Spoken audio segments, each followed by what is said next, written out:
तो hello friends, welcome back to my channel. और friend, आज के वीडियो सीरीज़ के अंदर हम लोग बात करने वाले हैं डिस्क्रीट स्ट्रक्चर के रिगार्डिंग, क्योंकि आपको पता है कि आपका जो अगला पेपर होने वाला है एनर्जी इन्वायरमेंटल इंजीनियरिंग के बाद, वो पेपर आपका डिस्क्रीट स्ट्रक्चर का होने वाला है। और जैसा कि आपको पता है कि एनर्जी इन्वायरमेंट में 2020 के क्वेश्चन रिपीट किए गए थे, तो आपको कोशिश करना है कि जितने भी प्रीवियस ईयर के क्वेश्चन हैं 3-4 साल के, उनको आप प्रैक्टिस करके जाइए। ओके, तो आज की वीडियो सीरीज़ के अंदर हम लोग 2020 के सारे क्वेश्चन को देखने वाले हैं। आप क्वेश्चन को देख लीजिएगा, इनका स्क्रीनशॉट ले लीजिएगा, क्योंकि बहुत सारे स्टूडेंट ऐसे होते हैं जो डाउनलोड नहीं कर पाते हैं चीज़ों को। तो बहुत सारे स्टूडेंट का भी रिकमेंडेशन था कि सर उस पर थोड़ा सा 2020 के रिगार्डिंग एक वीडियो सीरीज़ बना दीजिए। तो सारे क्वेश्चन के रिगार्डिंग जो वीडियो सीरीज़ है वो मैं स्क्रॉल कर दूंगा, आप देख लीजिएगा चीज़ों को। लेकिन इस वीडियो के माध्यम से चीज़ों को, बहुत सारी चीज़ों को हम लोग डिस्कस करते चलेंगे स्टेप बाय स्टेप, तो आप बढ़ते जाइएगा। तो फ्रेंड, जैसा कि आपको पता है कि 2020 का जो पेपर था वो काफ़ी बेहतरीन पेपर बनाया गया था। और बेहतरीन कहने का मतलब क्या, ज़्यादा आसान भी नहीं था, ज़्यादा वास्ट भी नहीं था, यानी कुछ एवरेज लेवल तक था।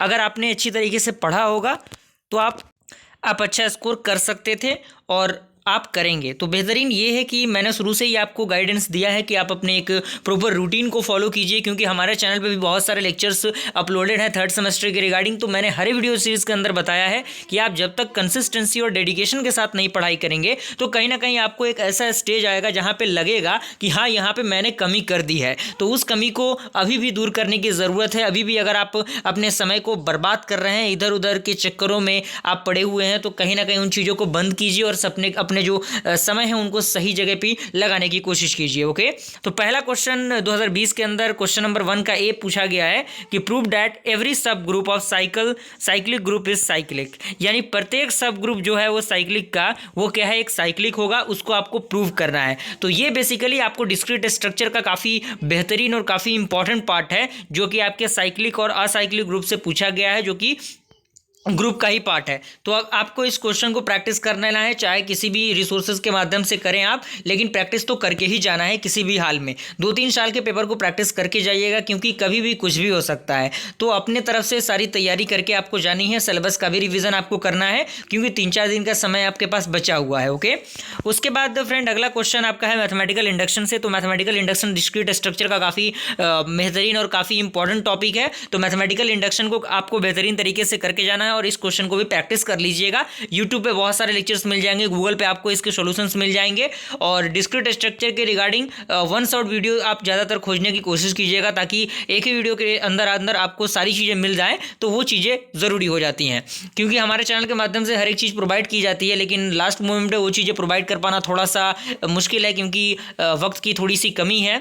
नहीं तो मैं वन सेट वीडियो बना ही देता आपके लिए। हालांकि वीडियो सीरीज जो है डिस्क्रीट स्ट्रक्चर का वो बना हुआ है, आप उन चीज़ों को देख सकते हैं। अगला क्वेश्चन आपका हैश डायग्राम से है, जिसमें मिनिमल और मैक्सिमल एलिमेंट को आपको फाइंड आउट करना है कि मिनिमल एलिमेंट कौन है, मैक्सिमम एलिमेंट कौन है।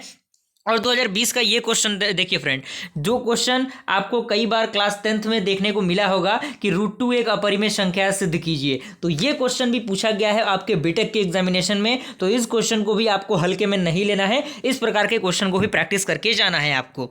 अगला क्वेश्चन आपका है जो आपका कॉन्ट्रडिक्शन, जो आपका टोटोलॉजी होता है, उससे ट्रू और फॉल्स जो प्रूव करने वाला क्वेश्चन होता है, उसको डिस्ट्रक्टिव नॉर्मल फॉर्म वाला जो कंसेप्ट है, उसको हमने अच्छी तरीके से अपने प्लेलिस्ट के अंदर बताया है। तो आप एक बार उन चीज़ों को देख लीजिएगा, ताकि चीज़ें क्लियर हो जाएंगी। क्योंकि देखिए, कहीं ना कहीं अगर आप नहीं देख के जाएंगे तो कोई फायदा नहीं होगा, देख लेंगे तो थोड़ा सा फायदा आपका हुआ। तो टोटोलॉजी तो आपको छोड़ के नहीं जाना है। जो टोटोलॉजी और कॉन्ट्रडिक्शन का जो बेसिकली उसमें जो भी कंसेप्ट होते हैं, उनको आपको अच्छी तरीके से करके जाना है। ओके, उसके बाद आपका है, कह रहा है कि prove that in a group of 6 people at least 3 must be mutual friend और at least 3 must have the mutual stranger. तो आपको ये प्रूव करना है कि मतलब कम से कम 6 पीपल में जो आपका कम से कम 3 क्या हो, म्यूचुअल फ्रेंड हो, और 3 क्या हो, स्ट्रेंजर्स हो।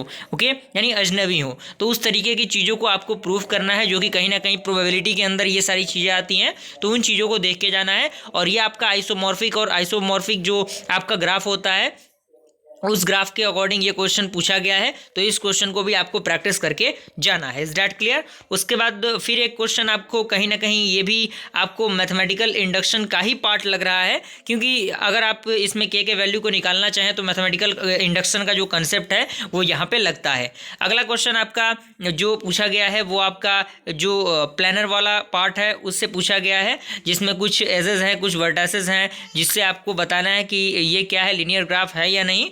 तो ये सारी चीज़ें हैं। अगला क्वेश्चन आपका जो मैथमेटिकल इंडक्शन है, मैथमेटिकल इंडक्शन का ही पार्ट है। तो ज़्यादातर आप देख सकते हैं कि मैथमेटिकल इंडक्शन के क्वेश्चन पूछे जा रहे हैं बार बार, और ऐसा नहीं कि केवल इसी एग्जामिनेशन में 2020 के एग्जामिनेशन में पूछे गए हैं, 2022, 21, 23 के भी एग्जामिनेशन में ये चीज़ें पूछे गई हैं। तो आपको इनको मिस नहीं करना है। अगला आपका डिस्ट्रीब्यूटिव कॉम्प्लीमेंट लैटिस आपको शो करना है कि ये चीज़ें इस तरीके से होती हैं।